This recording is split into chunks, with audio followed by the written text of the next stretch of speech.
Salve povo, aqui é o Zelota e hoje trazendo uma nova mini saga, como foi combinado, a mini saga sobre o Império Parta. E nesse vídeo inicial nós vamos ver a origem da Pártia do Império Parta. Também vamos ver as primeiras expansões com Mitetes I. Vamos ter momentos aí muito importantes já nesse início aí de mini saga. Mas deixa eu começar a contar a história para vocês. Eu peço a todos já tapotem o like, compartilhem com os amigos. Quem gosta desse tipo de conteúdo, o like é muito importante para o YouTube entender que esse conteúdo é relevante e mande para outras pessoas também assistirem. Para quem chegou agora aqui, sejam bem-vindos. Eu trago conteúdos de antiguidade e idade média. Tem várias sagas e mini sagas como essa e estão todas organizadas em playlists. Só dá uma conferida lá na minha videoteca. Me sigam nas minhas redes sociais, no Instagram tem aí embaixo aí, @zelota, também tem o link para o Facebook, ambos estão aí na descrição. Para que vocês fiquem sabendo quando os vídeos forem postados, já que o YouTube ele não fica enviando aí para os inscritos. Mais pessoas que não são inscritas no canal estão assistindo os vídeos do que os próprios inscritos. Também tem a nossa área de membros, que é o Acampamento Zelota, que você pode se tornar aí um patrocinador do canal e vai ter direito a assistir a vídeos exclusivos, coisas que eu não falo aqui na área aberta do canal, eu falo exclusivamente ali para os membros do canal, certo? E também um valor apenas de R$7, um valor bem acessível aí por mês. E também vocês podem fazer uma contribuição aí via Pix no canal, é só... Tem o QR Code aí embaixo da tela, também tem a chave Pix que está na descrição, para que eu não fique dependendo da monetização aqui do YouTube, já que esse ano ainda não pingou um centavo na minha conta. Então, vou manter motivado e continuar fazendo vídeos para vocês. Agradeço já antecipadamente quem fizer alguma doação aí, uma contribuição, qualquer valor.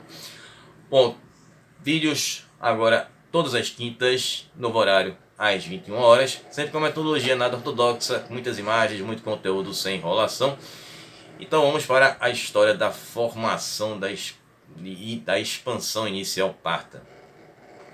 Bom pessoal, no ano de 245 a.C., nós tínhamos a Pártia que fazia parte do Império Seleucida, que nós vimos recentemente aí, foi a última saga que trabalhamos. E essa província nesse ano era governada por Andrágona, que aproveitou-se de uma situação que o Império Seleucida havia se derrotado com o seu rei Antíoco II.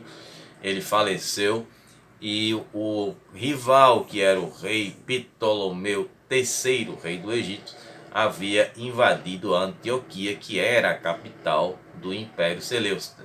A primeira tinha sido a cidade de Seleucia de Tigres e a segunda que foi a Antioquia lá na Síria. Bom, então com essa instabilidade que estava o Império Seleucida, o Andrágona ele resolve ali dar o seu grito de independência da Pártia e funda ali o reino da Pártia, se tornando o primeiro e único rei aí desse reino da Pártia. Por quê? Porque nessa mesma época surge um homem chamado Arsaces. Ele era de origem cita ou bactriana, não sabe se é o certo. E ele foi escolhido para ser líder da tribo dos Parnos. Bom, essa tribo era uma tribo de origem iraniana, era uma tribo cita, na verdade era uma ramificação de uma tribo cita. Na verdade, os citas eram uma tribo, um povo iraniano, e várias tribos surgiram ali dos citas como ramificações dos citas. Então os Parnos não foi diferente. Bom, então os Parnos eles faziam parte da Confederação dos Dais. Essa confederação era formada por três tribos que tinham ali os próprios Parnos, tinham os Xântios e os Pissuros. E essa confederação ela ficava lá na Ásia Central. Bom, então como já vimos, o Andrágoras, ele torna a Pártia independente do Império Seleucida, só que ele acaba tendo um grande problema. Ele não tinha o exército Seleucida para proteger as fronteiras do seu reino. Isso facilitou a vida justamente do Arsaces, que por volta de 238, ele junto com seu irmão, o Tridírates, eles lideraram os Parnos e fazem uma invasão à Pártia.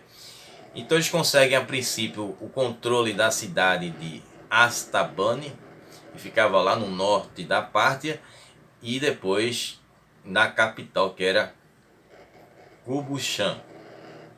Bom, depois deles terem conquistado essas duas cidades, bom, não tem tradução para o português os nomes das cidades, os Parnos eles tomaram ali toda a Pártia. E aí eles, claro, nesse processo de invasão lá da Pártia, eles mandaram para o mundo além vida o Andrágoras. E aí, com a conquista da província Seleucida da Pártia, que agora nesse momento era um reino, né, os assácidas ficaram conhecidos como Partos, e segundo isso, né, as fontes gregas e romanas. O Assácios I é o primeiro rei da Pártia e o fundador da dinastia Assácida, que foi a dinastia que reinou o Império Parto aí por séculos na sequência. Bom, agora vamos ver um outro ponto aqui, que foram as campanhas do Antíoco III. O Antíoco III ele foi de herói a vilão, né? Ele foi um rei seleucida que consegue fazer uma campanha de restauração do Império Seleucida, recuperando alguns territórios que haviam se tornado independentes no Oriente, mas ali naquele lado da Ásia Central e da Ásia Menor, ou Anatólia. E depois ele acaba se envolvendo em um confronto contra os romanos, se deu mal, perdeu e foi responsável aí, bem que diretamente pelo declínio do Império Seleucida, como a gente viu aí na mini saga Seleucida, né? Para quem não assistiu, recomendo, vou deixar o card aqui em cima com os vídeos, né, dessa playlist aí do Império Seleucida. Então o Antíoco III ele vai fazer essas campanhas para recuperar as províncias orientais que foram perdidas pelo antecessor dele. E o Antíoco III ele consegue derrotar os partas nessa campanha. Então ele recupera o controle da região. Só que a Pártia ela não vai ser anexada de volta ao Império Seleucida como uma província. A Pártia continua ali como um reino independente, e só que, claro, na verdade como vassalos, né? Vassalos dos Seleucidas. Então eles continuavam controlando as suas terras, porém eles tinham ali os Seleucidas de olho neles. Então eles não poderiam fazer nenhuma expansão, fazer nada do tipo. E aí o Antíoco III ele seguiu para suas campanhas para restabelecer as fronteiras do Império Seleucida. E depois dessa campanha de restauração do Império Seleucida, ele vai ganhar o título de o Grande, né? Assim como foi também com o Seleuco I Nicator, que foi o fundador do Império Seleucida e tinha esse título também de o Grande pelas suas conquistas e suas expansões. Bom, aí vamos ter um período em que, para a sorte dos partas, os Seleucidas eles tinham muitos inimigos. Claro, o maior deles, os maiores rivais dos Seleucidas eram os egípcios, né, na época do reino Ptolemaico, né, também de fundação ali de um antigo diádoco, né, que era o Ptolomeu. E tinha também um novo player chegando na jogada, que era justamente a República Romana, né, que era uma nova potência que vinha surgindo no Mediterrâneo e que começou a fazer suas incursões pela Europa Oriental e também ali pelo Oriente. E aí os Seleucidas eles vão ficar sem interferir nos assuntos partas depois da famigerada Batalha de Magnésia em 190 a.C., quando o Antíoco III, ali incentivado pelo Aníbal Barca, enfrenta os romanos, resolve se antecipar, né, que os romanos tinham já atacado a Macedônia, que a Macedônia estava atacando a Grécia. Os gregos pediram ajuda aos romanos para derrotar os macedônios, e aí os romanos acabaram invadindo a Macedônia, e Antíoco pensou que seria o próximo da lista, resolveu se antecipar, e claro, o Aníbal entrou na mente do Antíoco III, ele acabou enfrentando os romanos e foi derrotado em 190, na Batalha de Magnésia. E aí vamos ter esse período pós essa Batalha de Magnésia. O Assácio II ele foi sucedido pelo Fripácio da Pártia, que reinou de 191 a 176 a.C., e o seu sucessor, que foi o Frates I, que reinou de 176 a 171 a.C., eles já reinaram sem nenhuma influência seleucida. Eu vou depois retornar a esses nomes, certo? Foi apenas uma questão para mencionar esses nomes. Bom, agora a questão da ameaça do Oriente. Bom, os espartas eles estavam se recuperando depois desse ataque dos Seleucidas, né? E vai surgir uma nova ameaça que vinha lá do leste. Entre o ano de 176 e 176 a.C., lá nas fronteiras da China, aconteceu um evento que se tornou um verdadeiro efeito dominó e que refletiu diretamente ali no Império Parta. Bom, tem uma grande tribo chamada de Xiongnu's. Essa tribo Xiongnu, inclusive já trabalhei aqui no canal, tem vídeo sobre eles, vou deixar o card aqui em cima. Essa tribo ela vivia na região onde hoje é a Mongólia. Então eles invadiram o território de uma outra tribo e chamava-se Yuezhi. Também não tem tradução para o português o nome desse povo.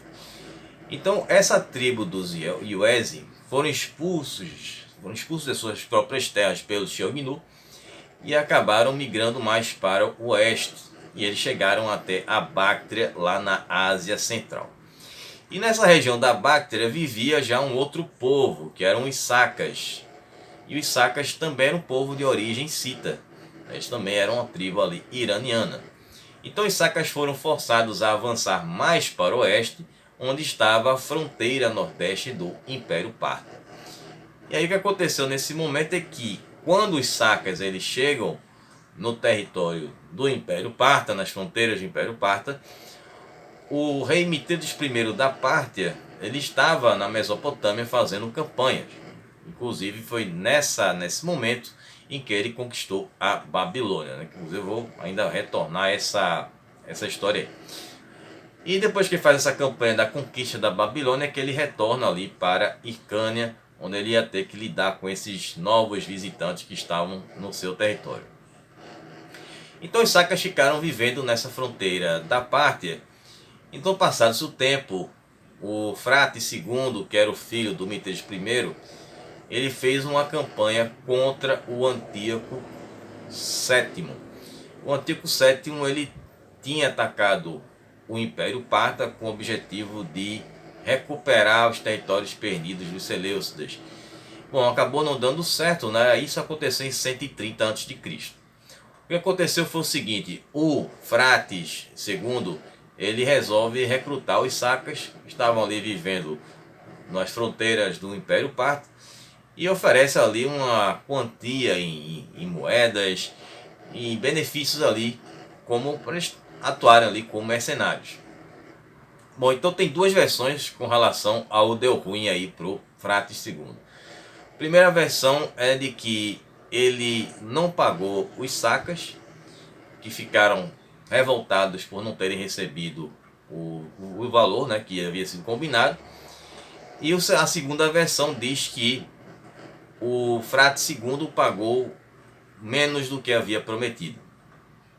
Então os Sacas vão se rebelar contra os Espartas e vão ter a união de uma parte ali dos Seleucidas que haviam deserdado para o Império Parta, e vão fazer uma junção ali desses dois exércitos contra o Império Parta. Então vamos ter ali o Frate II, que vai ter que entrar em confronto contra essa força combinada, e ele acabou perdendo a vida. Segundo o historiador romano Justino, que relata muito sobre essa fase inicial do Império Parta, ele diz que o sucessor do Frate II, que foi o Artabano I, que reinou de 128 a.C.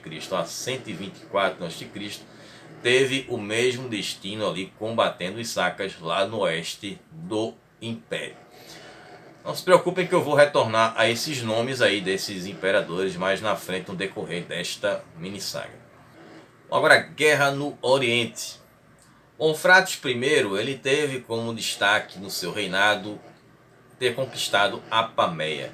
Apameia era uma cidade helenística que ficava lá na Média e foi fundada durante a conquista de Alexandre o Grande do território persa. E essa cidade ela teve o nome alterado para Coara, que também não tem tradução aí, né? Que acabou fazendo parte ali do Império Parta. Agora o seu irmão e seu sucessor, Mitrídates I da Pártia, esse aqui foi o cara, né? Reinou de 171 a 132 a.C. e foi responsável pela maior expansão do Império Parta, né? Sendo comparado inclusive com o Ciro Grande, fundador do Império Persa, né? Império Aquemênida, que faleceu em 530 a.C., que recentemente também vimos aqui no canal História do Ciro, aí na saga dos grandes comandantes da Antiguidade. O Mitrídates ele fez uma campanha contra o reino grego-báctrio, que havia se tornado independente na mesma época que a Pártia, né? Inclusive nessa mini saga Seleucida eu fiz esse comentário a respeito do ano dessa independência dos Báctrios e a fundação do reino grego-báctrio. Então, se baseando aí pela data da independência da Pártia, foi um ano antes ou um ano depois, mas foi dentro desse período aí de 2 anos. Bom, os gregos báctrios eles estavam enfraquecidos porque eles vinham de batalhas contra seus vizinhos. Tinham os sogdianos, lá da região de Sogdia, tinham os tragianos e também tinham os indianos, que eram muito próximos ali do reino grego-báctrio, né? Já que a Índia era vizinha, muito vizinha mesmo.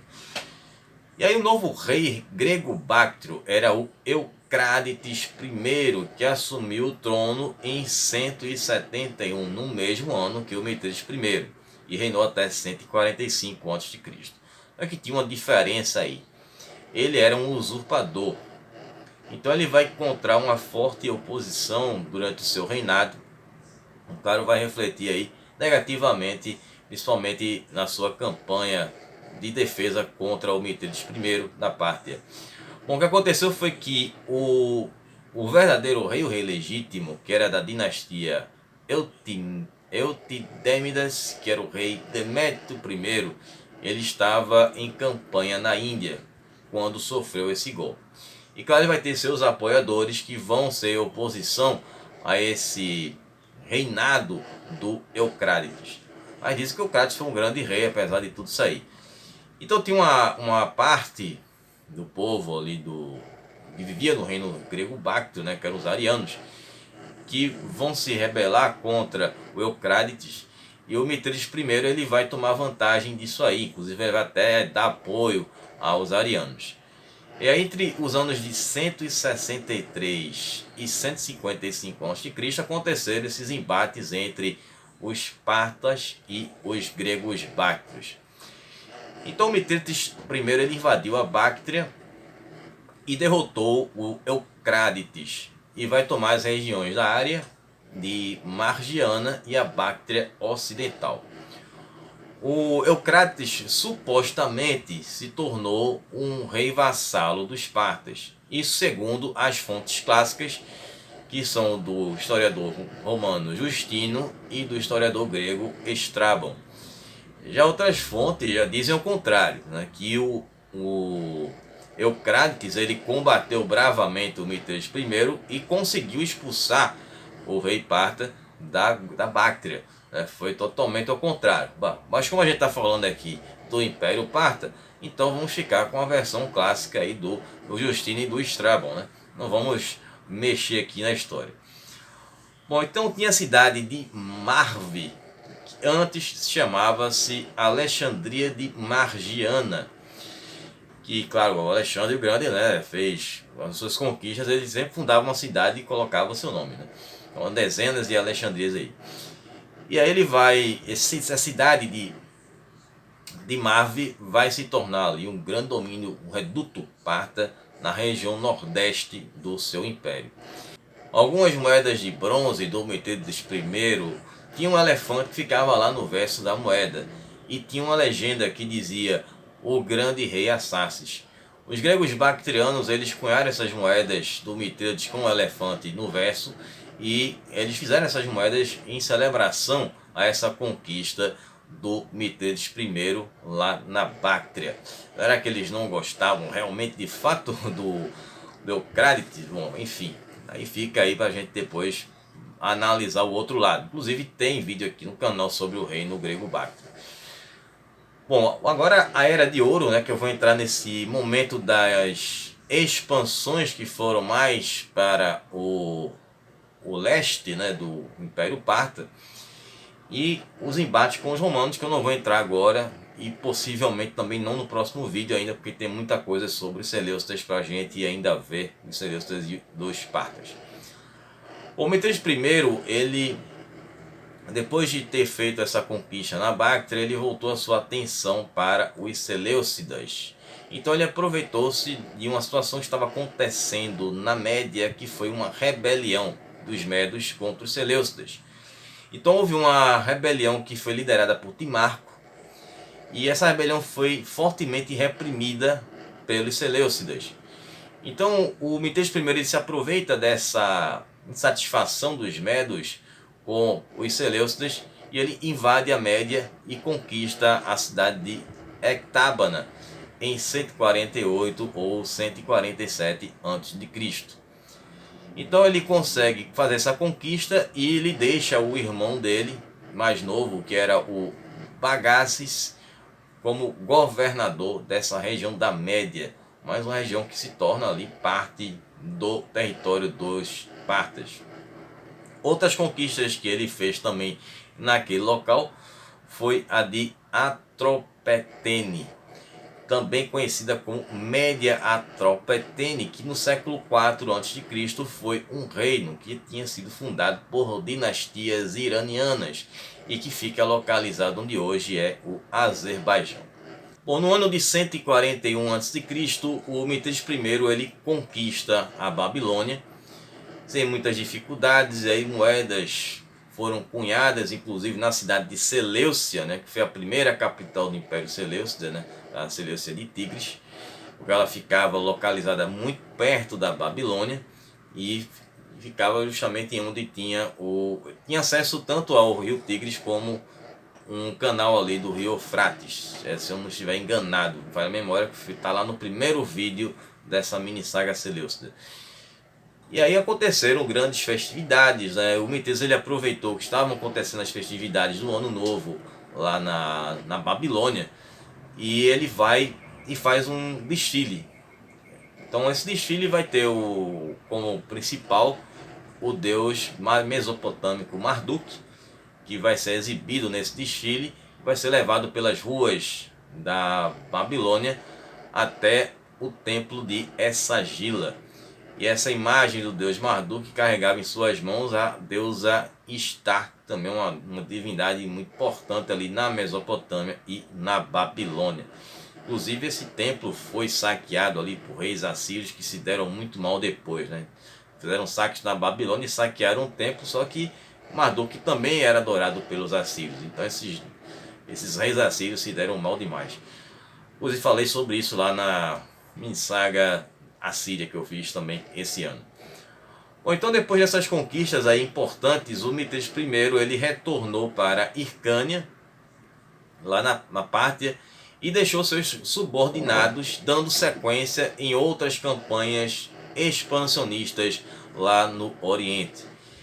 E aí nessas conquistas aconteceram a conquista do reino Ilamaida, que era uma continuação do antigo reino Elamita, lá de Elam, e que acabou se tornando ali um reino vassalo dos Partas. Outro reino que também foi derrotado foi o reino de Caracena, que também foi conquistado pelos Partas. E a conquista de Susa, que foi a antiga capital do reino Elamita. Com essa altura, o território do Império Parta já chegava até o leste do rio Indo. Bom, espero que vocês tenham gostado, vocês tenham entendido. Na próxima semana vamos ver mais conquistas, mais Mithridates I da Pártia, e vamos ver muitas outras batalhas, mais expansões dos Partas. Bom, então, mais uma vez lembrando, quem quiser contribuir aí fazendo uma doação, uma contribuição aí no Pix, qualquer valor já ajuda bastante. E quem faz parte aí da área de membros, eu vou falar sobre as táticas e estratégias dos Partas em combate. Então vou ficar por aqui, um abraço, Zelota, até semana que vem, falou pessoal.